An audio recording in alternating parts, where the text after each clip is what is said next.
যুদ্ধবিধ্বস্ত গাজা উপত্যকায় হামাস ও ইসরায়েলের মধ্যে অধরা যুদ্ধবিরতির লক্ষ্যে সোমবার মধ্যপ্রাচ্য সফর শুরু করেছেন স্টেট সেক্রেটারি অ্যান্টনি ব্লিংকেন। এছাড়া গাজায় মানবিক সহায়তা কার্যক্রম জোরদারে তার প্রচেষ্টার অংশ হিসেবে সৌদি আরবের রাজধানী রিয়াদে পৌঁছেছেন তিনি।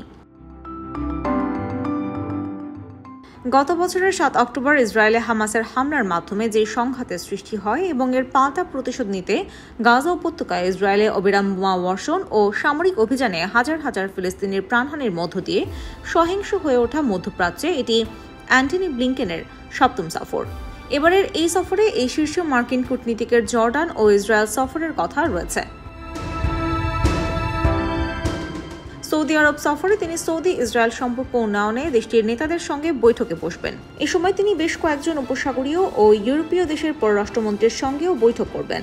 ওয়ার্ল্ড ইকোনমিক ফোরামের সম্মেলন এবং গালফ কোঅপারেশন কাউন্সিলের বৈঠককে ঘিরে রিয়াদে এখন বেশ কিছু দেশের পররাষ্ট্রমন্ত্রীরা অবস্থান করছেন।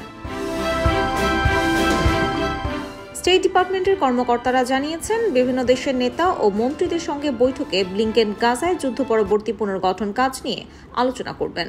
আলোচনায় গাজার নতুন একটি তহবিল গঠন ছাড়াও নতুন সরকারের শাসন কাঠামো বিষয়ে আলোচনার সম্ভাবনা রয়েছে।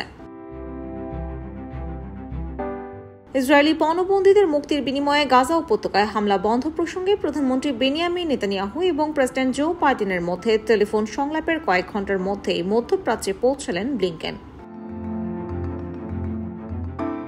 মিশর, কাতার ও যুক্তরাষ্ট্রের প্রতিনিধিরা গত কয়েক মাস ধরে ইসরায়েল ও হামাসকে একটি যুদ্ধবিরতির চুক্তিতে পৌঁছাতে প্রচেষ্টা চালিয়ে যাচ্ছেন।